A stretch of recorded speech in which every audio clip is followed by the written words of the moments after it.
Eu acho que hoje o jornalismo no Brasil é uma coisa tão desvalorizada em si que você acaba se perdendo.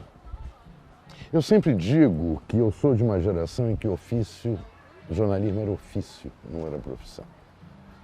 Era uma coisa que te envolvia totalmente. Você podia até cumprir horário, mas você, acima do horário, você cumpria com uma missão, com um ofício.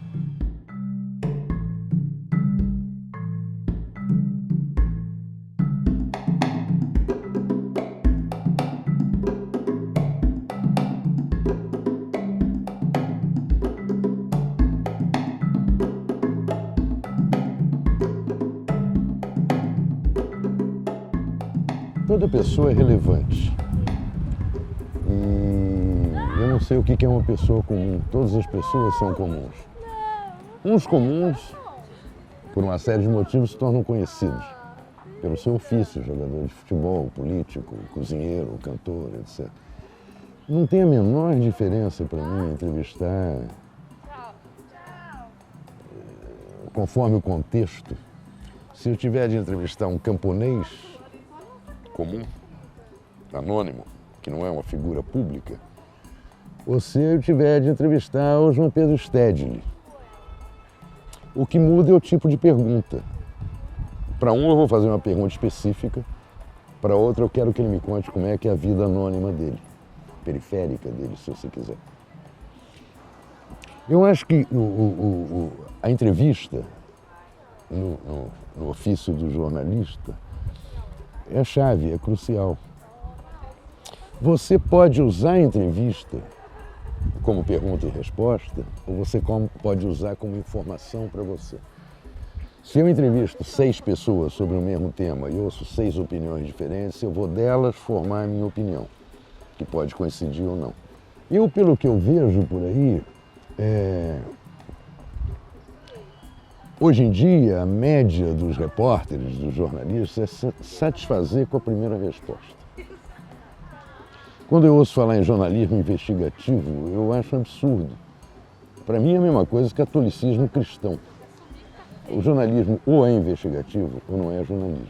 Eu queria saber até que ponto você acha importante que nós como jornalistas, como pessoas que estão se formando em jornalismo, até que ponto você acha que é importante que nós ocupemos esses lugares? Trabalhemos nesses lugares, mesmo com condições não tão...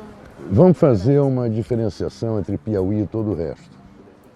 A minha crítica a Piauí é uma crítica editorial.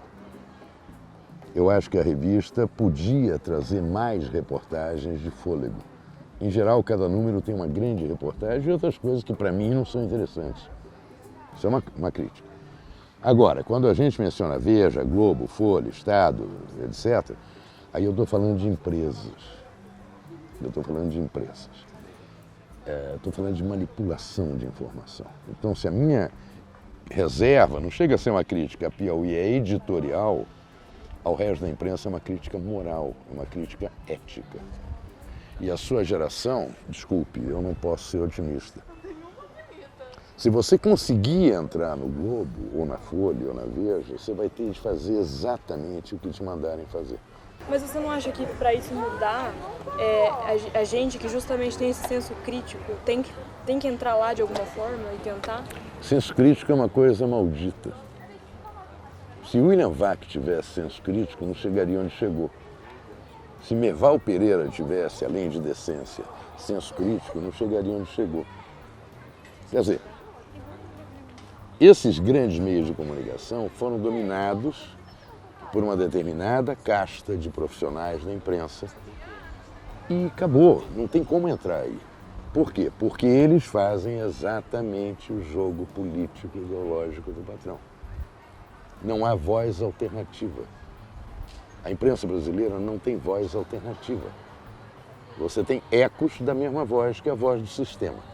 E aí você acha que as mídias independentes como a nossa, você acha que elas entram aí de que forma? Você acha que aí há alguma esperança? Eu acho que aí há esperança.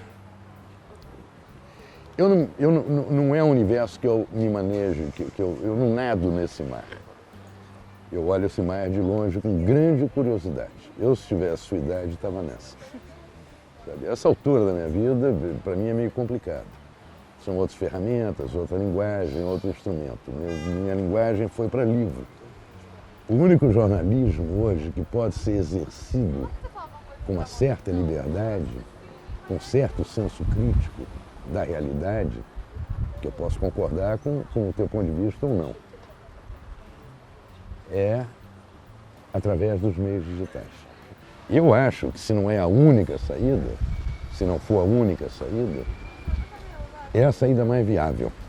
Mas você não acha que a crise que a gente vê do jornalismo hoje em dia não tem a ver, não com a maneira como ele é posto, online ou impresso? Você não acha que a crise está no jornalista e não no jornal? Eu acho que a crise do jornal levou à crise do jornalista. Quando acabou a censura, ainda havia ditadura. Quando, em 85, houve uma eleição indireta, mas pelo menos os militares saíram, ali era o momento de ter surgido um espaço alternativo. Estou dizendo esquerda, não, alternativo. No Uruguai surgiu o Semanário Brecha, reunindo veteranos do Semanário Marcha. Uma empresa pequenininha, ninguém vai ficar rico com aquilo, ninguém vai dominar nada com aquilo. Na Argentina, página 12, você tem exemplos de sobra. Aqui no Brasil me dá um. O Mino Carta tentou fazer um jornal, a República, reuniu um time de estrelas e tal, durou 4, 5 meses. E ele é um maluco que até hoje leva a Carta Capital adiante, não sei como. Por quê? Porque é um bloqueio. É um bloqueio dos anunciantes, é um bloqueio dos grandes meios de comunicação. Porque a fúria dos grandes meios de comunicação contra a EBC, a Empresa Brasileira de Comunicação, que tem a Voz do Brasil, tem a TV Brasil, etc. Por que essa bronca? Afeta de alguma maneira? Não. É porque nada pode existir. Por isso os meios digitais, eles não podem impedir. Eric, como você definiria a palavra utopia?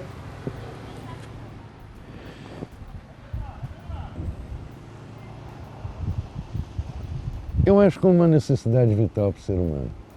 Você tem de acreditar no impossível. Você tem de acreditar no impossível. Você se considera utópico? Eu me considero utópico, eu estou vivo. Eu continuo vivo. A utopia, há uma grande definição de um grande documentarista argentino, meu mestre querido, chamado Fernando Birri, que o Brasil ignora.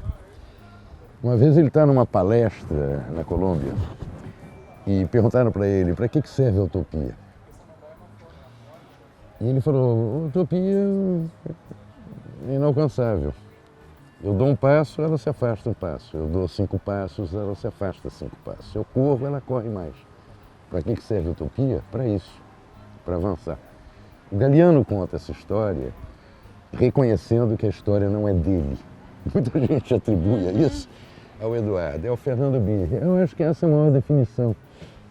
Eu tive vários mestres na vida. Eu tive um vice-pai, chamava Darcy Ribeiro. Darcy era amigo de meu pai. Eu herdei. O Darcy, uma vez, em 1975, tempos de horror, eu tinha 27 anos de idade, tempos de breu, de desesperança, ele me falou, olha aqui, América Latina, a gente só pode ser 2 coisas, resignado ou indignado. E eu não vou me resignar nunca. Isso é uma frase guia para mim. A utopia é isso. Eu não vou me resignar. É impossível? É impossível. Mas se eu não sonhar, vou fazer o quê? Me conformar? Não sonhei. Não.